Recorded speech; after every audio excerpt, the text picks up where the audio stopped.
everyone. So it's time for another Volume Leaders weekly recap. And obviously, this last week was a very, very interesting week.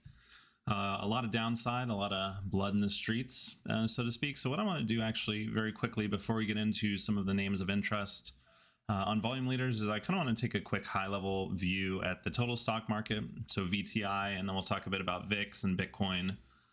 Some interesting news from Berkshire Hathaway cutting their stake in Apple, and then we'll go ahead and dive in.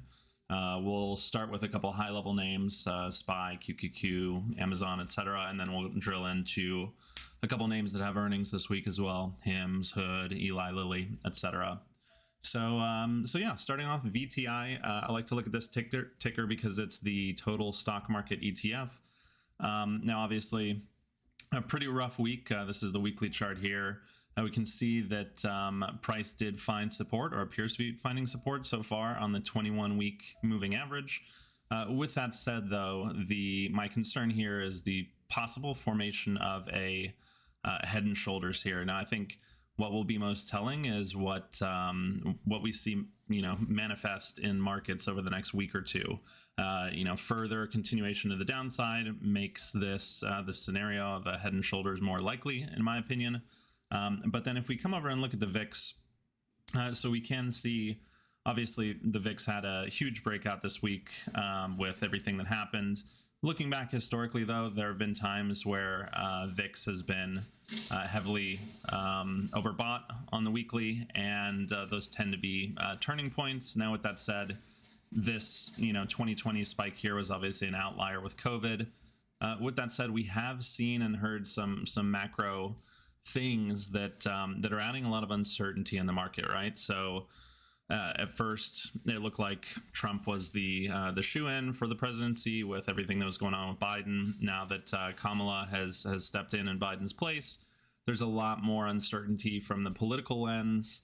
We've also seen kind of a disappointing spat of earnings to begin with, right? So kind of setting the tone that everything might not be as great as we had hoped.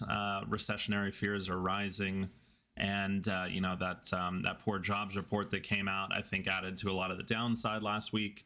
So right now, in markets, we're seeing a lot more uncertainty. And again, to me, what this indicates, though, is really the next 1 to 2 weeks are going to be telling, right? So if we get strong continuation of the downside next week, we'll see VIX continue to rise.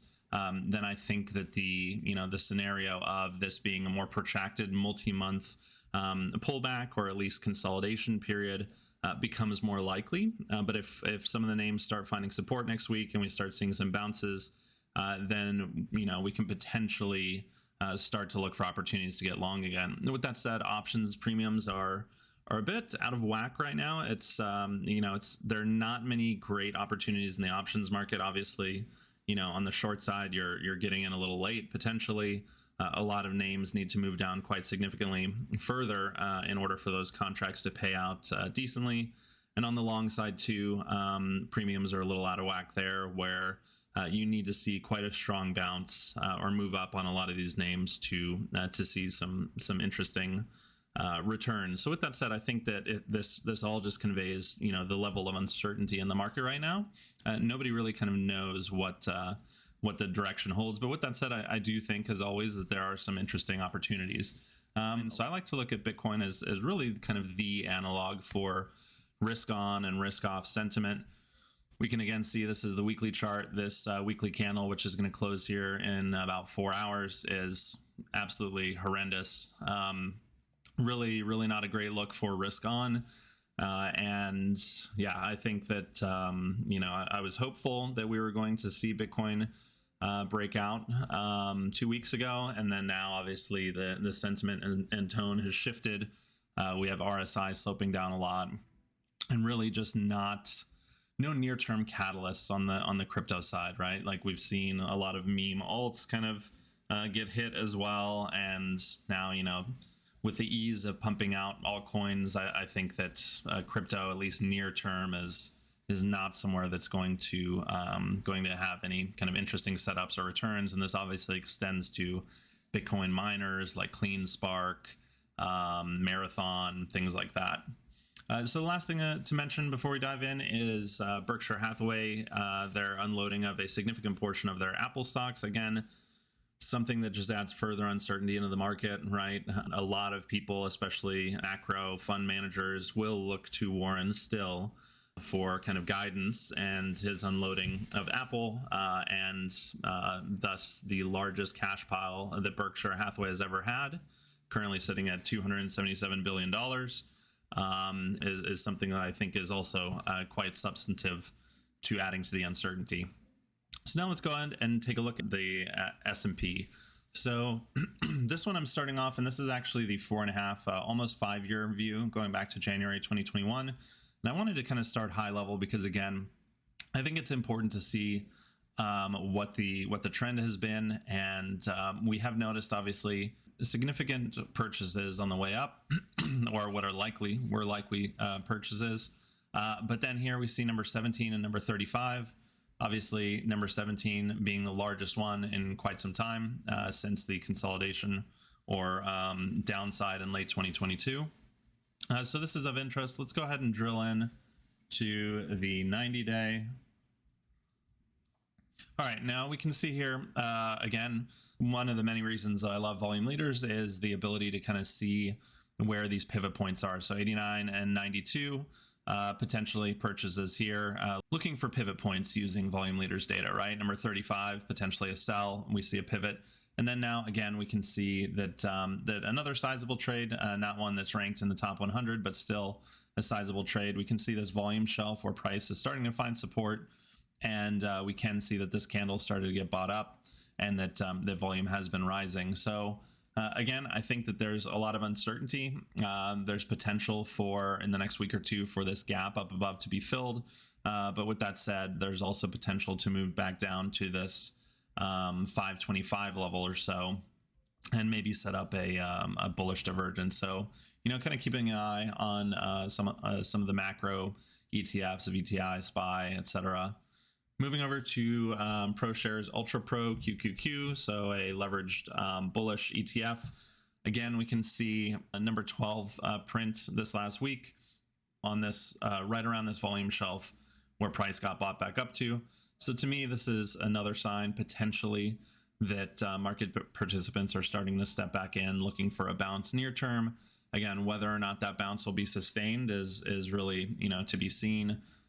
What I'd probably look for is how price reacts around a retest of $63 at least on the TQQQ, and then if there's a rejection there, potentially further downside.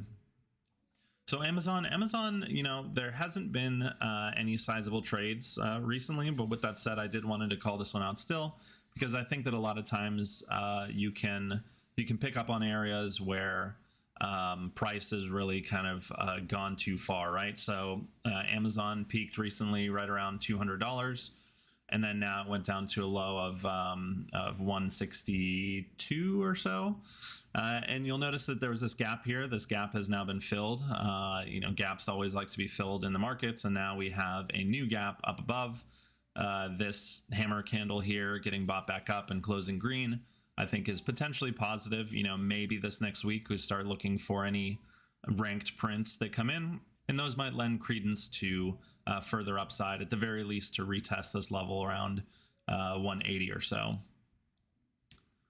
NVIDIA. So NVIDIA obviously has been getting hit recently, but we can see a couple ranked trades. Again, you'll notice a lot of these kind of come at pivot points. Number 7, possibly a sell, right? It was retesting this 120, this key 120 level, tested it twice, then rejected and moved down.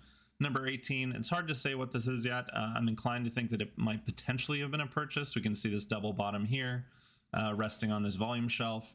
So really, watching for a move back above the 110 level this next week, and then potentially we can see another test to 115 or 120.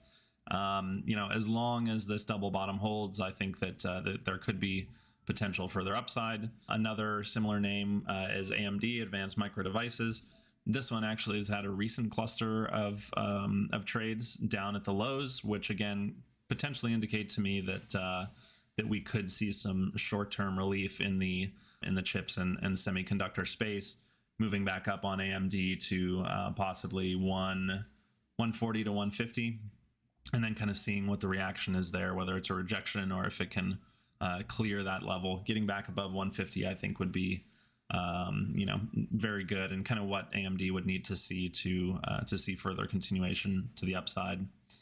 So Apple, obviously, we talked a little bit about this earlier. I think another very interesting one. Now, the divesting of Berkshire's stake, not all of it, but a sizable portion of it, that news just dropped on Saturday. So the market has not had time yet to fully price this in. So it remains to be seen. I think, if these lows around 215 can hold, you can see a double bottom test here, trying to get down to, what was this, 214. I think, as long as these hold, and especially this week, Monday, Tuesday, if the price doesn't get below 215, I think that would be a good sign, potentially for a move higher. Intel was in the news. I think there was the, largest drop really in recent history, back to prices not seen since, I think, 1999 or so. And obviously Intel came out with the news that they're going to be laying off a sizable portion of their employee base, I think 15%. So that's very, very significant news.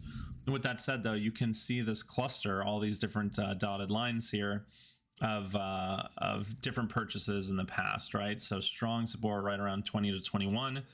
That's where price has potentially started to bounce. With that said, Intel has a lot that it needs to do, and it's going to take a lot of time to repair this damage.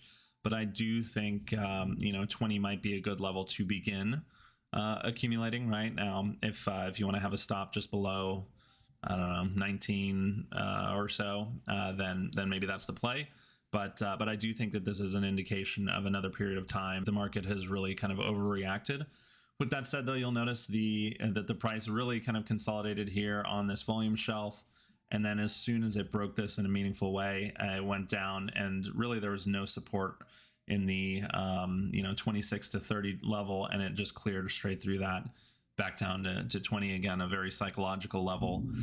So I think that there's a good chance that, maybe price chops around here for a little bit, potentially stabs down below 20 or wicks down below it for a brief period. But I do think eventually this gap back to 30 will be filled over the next 12 to 18 months.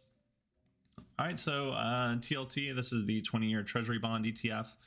This one, obviously, we had a very notable 15 ranked trade this last week. And again, I think looking at this as a potential pivot point, bonds have been doing quite well. And, I think that there's obviously correlations there between what we're seeing in equity markets, right? The kind of inverse correlations there. With that said, this could be yet another indicator of some potential relief coming in equities. Now, again, maybe this just goes down to this 96 level or so before moving higher. That kind of remains to be seen. So I would watch this level right around 96 to 97 to see how price responds. If it starts finding support and moving higher, then, acting accordingly.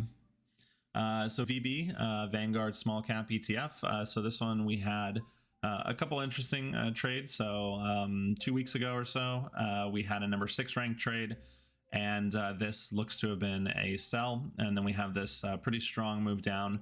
VB is very similar to IWM, small caps. So here with this number 7, though, I think we can see this volume shelf that the price has kind of found its way back above.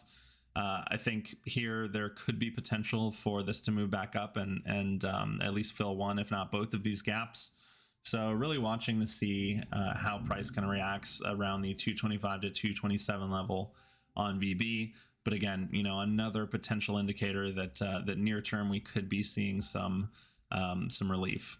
And then finally, a couple names that have earnings this week. So HIMS has done very well over the last year or so. In terms of price, as well as based on strong earnings. Now we can see that over the last couple weeks it has turned to the downside, but now we do see a number 5 ranked trade. So this is quite notable. Obviously, the largest ranked trade in a while, and we can see this kind of strong wick up. So to me, this strongly indicates a potential purchase. Again, the earnings this week will be a determining factor in the direction that this goes, but their growth metrics and trends have been quite strong. I've liked HIMS for quite a while, and I think that this could be a good level to begin to accumulate for longer term positions on.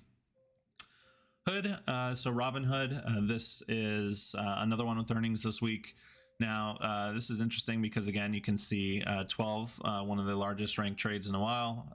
We had a 6 here a couple months ago. But with that said, this one came pretty much right at the high. This was a dark pool block. So this one most likely a sell. We can see this move down.